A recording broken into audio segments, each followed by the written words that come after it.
राम राम मित्रों, आज अपन चर्चा कर रहे हैं मौर्यकालीन विशेष शब्दावली व उनके अर्थ। मौर्यकालीन को कुछ विशेष शब्दों के बारे में अपन चर्चा करेंगे। कुछ बात आ रही सबसे पहले मौर्यकालीन सिक्के। कौन कौन से सिक्के मौर्यकाल में चलते थे? देखिए, उस समय जो सिक्के चलते थे उनको आहत सिक्के या पंचमार्क सिक्के कहते थे। देखो क्या होते थे ये सिक्के, पंच यानी किसी के मुक्का मारता है, पंच छाप लगाना, आहत यानी चोट करना किसी को, ठीक है। तो ये सिक्के, इनका आकार अनियमित होता था,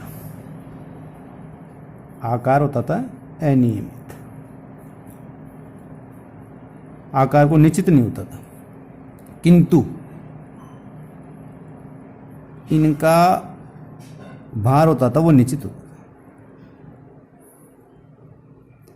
देखिए, पंचमार्क सिक्के यानी धातु के टुकड़े पर मोहर छाप लगाई जाती थी, ठीक है। और इनका आकार कोई गोलाकार भी होता था, वर्ताकार भी होता था, बेलनाकार भी होता था, लेकिन इनका भार बराबर होता था। छाप लगाने के बाद में अगर मान लो किसी टुकड़ी का भार अधिक होता है तो उसको कोने से काट लिया जाता था, ठीक है। इस प्रकार से ये सिक्के छाप से या चोट देने से धातु पर उससे बनाए जाते थे, ठीक है। अपन कुछ विशेष प्रकार सिक्कों की बात करते हैं।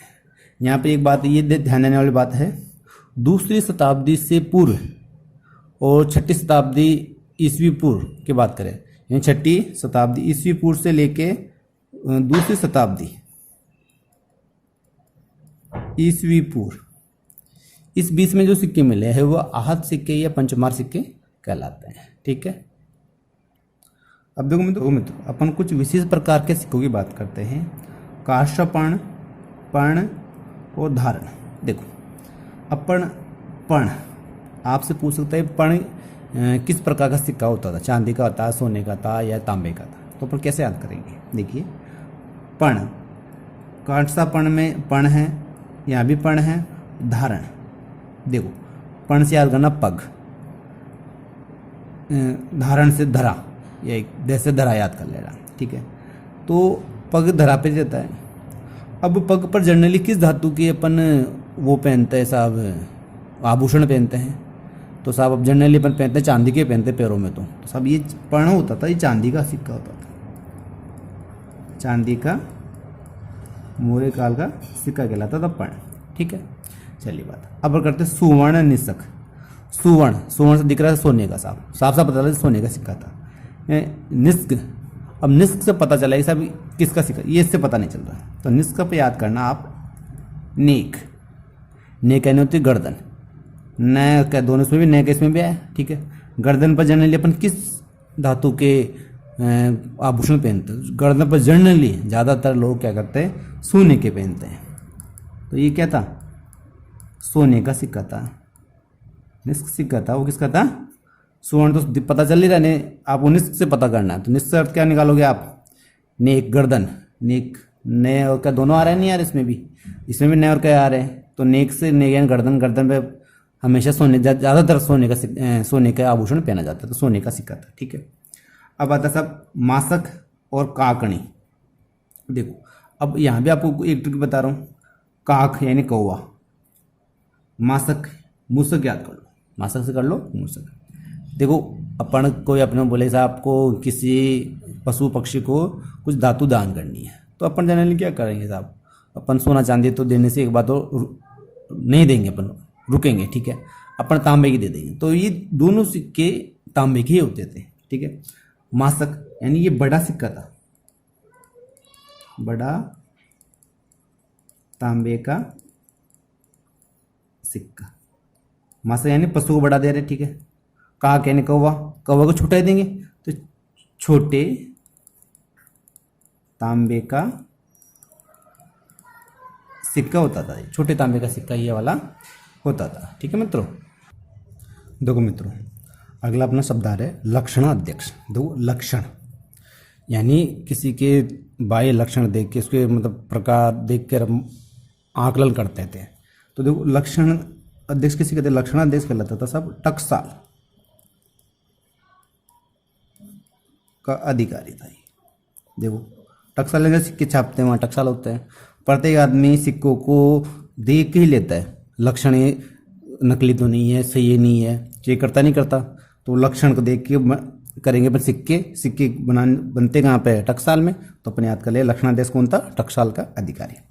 रूप दर्शक, रूप बाह्य रूप, दर्शक देखने वाला, यानी ये क्या करता था, सिक्कों का परीक्षण करने वाला अधिकारी होता था साहब। ठीक है, आगे आते हैं। देखो रूपी का परीक्षण, देखो रूपी में रुपये, परीक्षण में जांचना। देखो उस समय क्या होता था, जो श्रेणियाँ होती थी, यानी व्यापारिक समूह को श्रेणियाँ बोलते थे अपन। श्रेणियाँ होती है, वो खुद अपने सिक्के जारी कर सकता है, यानी कोई भी व्यक्ति अपने सिक्के जारी कर सकता था, लेकिन इसके बदले सरकार को रूपिका और प्रेक्षण नाम के क्या देने पड़ते थे, कर देने पड़ते थे। ठीक है, तो श्रम की मुद्रा जारी करने पर देने वाला कर, यानी वो भी व्यक्ति खुद के सिक्के जारी कर सकता था उस समय, लेकिन उसको सरकार को रुपये और प्रेषण नाम का कर देना पड़ता था। ठीक है, विशेष रूप से श्रेणियाँ होती थी, वो ये पंचमास सिक्के या हाथ सिक्के जारी करते थे। ठीक है, अगला एक अधिकारी का नाम है रज्जु ग्राहक। देखो रज्जु ग्राहक क्या होता है, रज्जु, आपने मेरू रज्जु का नाम सुना है।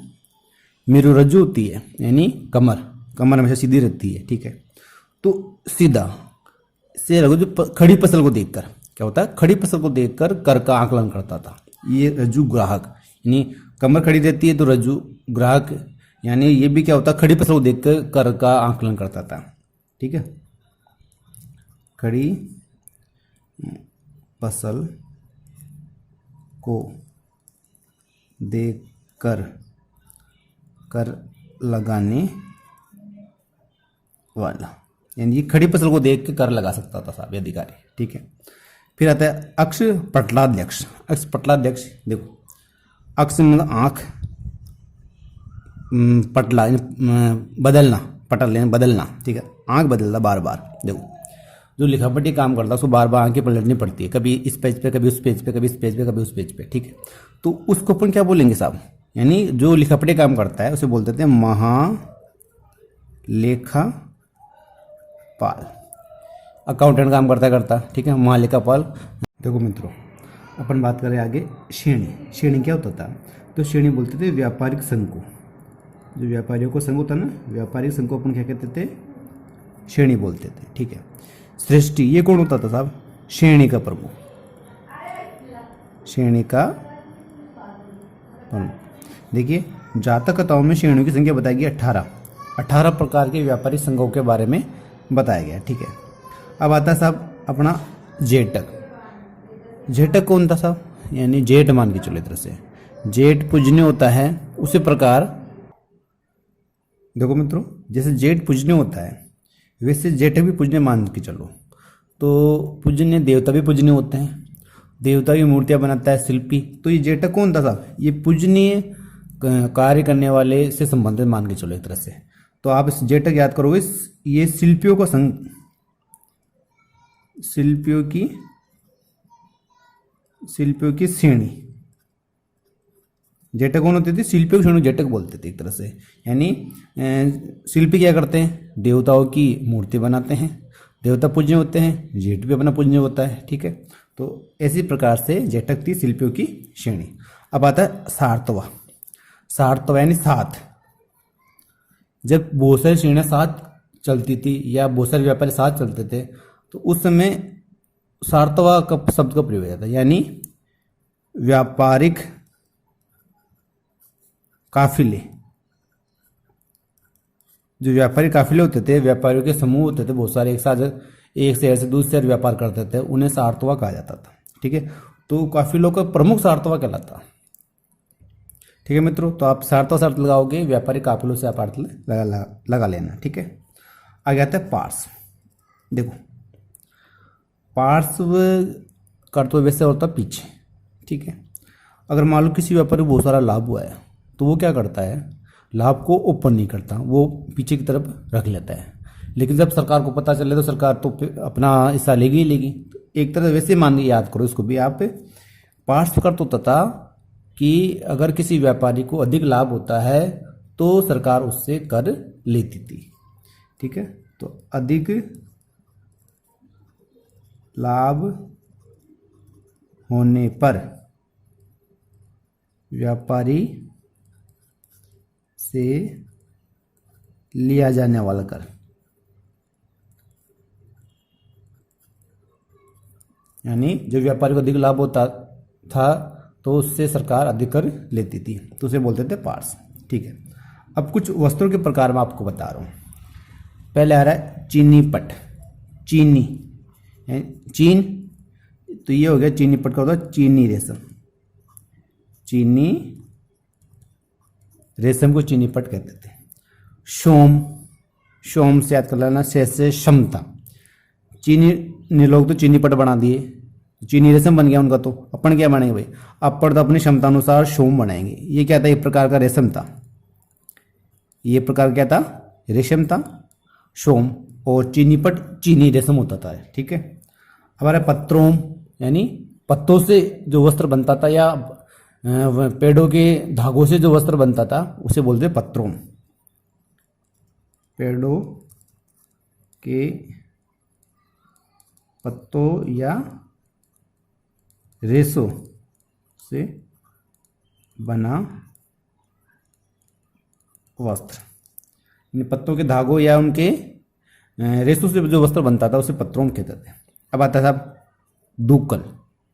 दुक्कल क्या होता था, दुकुल, दुकुल, दुकुल क्या होता था, दो कुल मान के चलो, दो कुल अलग अलग कुल है मान लो। ठीक है, तो इनमें क्या होता है कि अपन अपनी पीढ़ी और अपनी पिछली पीढ़ी जनरली एक रंग के वस्त्र का विशेष प्रयोग करते हैं, वो होता है सफ़ेद। अपन ग्रामीण परिवेश में लोग देखते हैं सफ़ेद वस्त्र काफ़ी पहनते हैं। ठीक है, तो ये क्या था साहब, एक तरह का श्वेत और चिकना वस्त्र था। श्वेत व चिकना वस्त्र। ठीक है, कोश्य को, ये कौटिल्य ने वस्त्र बताया था। कौटिल्य द्वारा वर्णित वस्त्र, यानी कौटिल्य ने केवल कोश्य वस्त्र के बारे में बताया है। ठीक है, कोश्य याद कर लेना, कौटिल्य, कौटिल्य द्वारा वर्णित वस्त्र कोश्य कहलाता है। ठीक है, अपन बात करते हैं क्षेत्रक। क्षेत्र यानी एरिया, तो अपन किसको कह सकते हैं, भूस्वामी, भूमि का मालिक भूस्वामी कहलाता था क्षेत्रक। गृहपति, ये भी भूस्वामी था, जमीन का मालिक भी गृहपति कहलाता था। भूस्वामी क्षेत्रक, ये भी भूस्वामी होता था, भूमि का मालिक कह सकते हो अपन। ठीक है, उर्दंग, देखो मान लो कोई किसान खेती बाड़ी करता है, ठीक है, तो सिंचाई भी करता है। अब सरकार बार बार उसको सिंचाई के नाम पे कुछ कर ले तो कुछ न कुछ तो उर्दंग करनी पड़ेगी साहब, हैं, ऐसे कहाँ तक कर दे अपन। तो उर्दंग क्या था, सिंचाई कर, सिंचाई कर, यानी जनता से सिंचाई के नाम पे जो कर लिया जाता था उसे कहते थे उर्दंग। तो आप मान लेना ये किसान के अगर में ज़्यादा बार बार सिंचाई कर लिया जा रहा है तो कुछ न उर्दंग करेगा, वो मनाही करेगा, कुछ करेगा नहीं करेगा, तो ऐसे याद कर लेना, उर्दंग क्या था, सिंचाई कर। ठीक है, आगे आ रहे कोष्टक। कोष्टक क्या होता था, जैसे मान लो ये कोष्टक बना रखा है, अब सरकार ने मान लो ये कोई तालाब बना दिया, अब इससे कोई सिंचाई के लिए लाभ ले रहा है तो सरकार उससे कौन सा कर लेगी, कोष्टक कर लेगी। ठीक है, तो आप कह सकते हो राजकीय तालाब से सिंचाई करने पर लिया जाने वाला कर। राज के तालाब सिंचाई करता था उसे कर लेते थे, वो कोष्टक शब्द कर कहते थे। ठीक है, आगे आते हैं परिहीनक। परिहीनक, परिहीनक क्या होता है, परि में चारों ओर, हीन यानी कमज़ोर।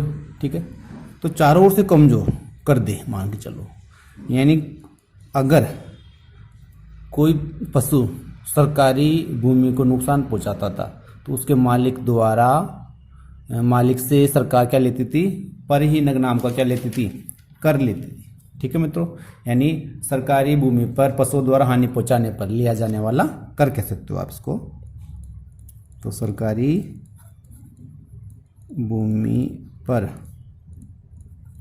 पशुओं द्वारा हानि करने पर लिया जाने वाला कर।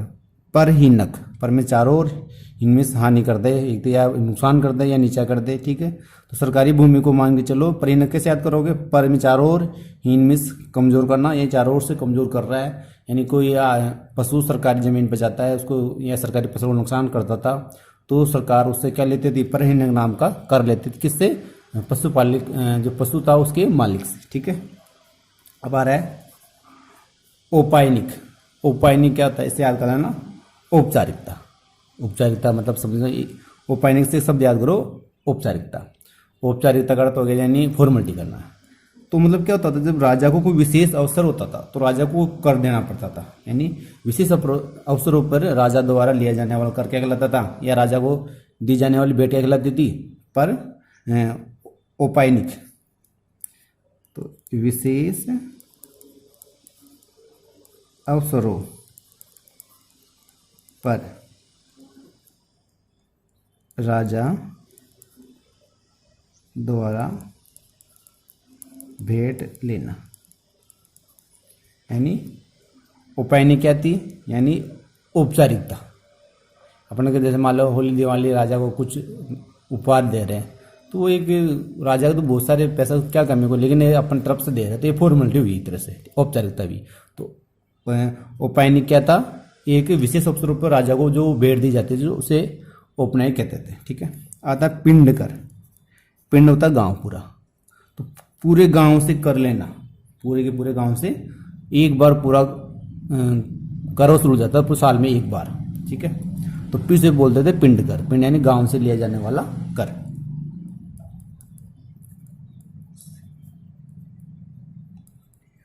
गांव से लिया जाने वाला कर एक बार लेते थे साल में, ठीक है। पिंड यानी गांव, गांव से लिया जाने वाला कर, ठीक है। अब अपना आता साहब विविध।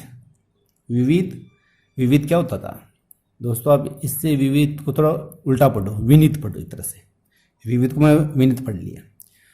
अब राजा कर लेता है, ठीक है, मनुष्य से कर लेता है, लेकिन जब राजा पशु से कर भी लेता था तो जनता विनती करती, महाराज अब जानवर छोड़ दो, अपन वैसे ही कर ले लो, ठीक है, यानी पशुओं को तो आप छोड़ दो, हैं, विनती करते हैं। तो विविध कर होता था, ये पशुओं की रक्षा के लिए वसूल किया जाता था, ठीक है। पशुओं की रक्षा हेतु लिया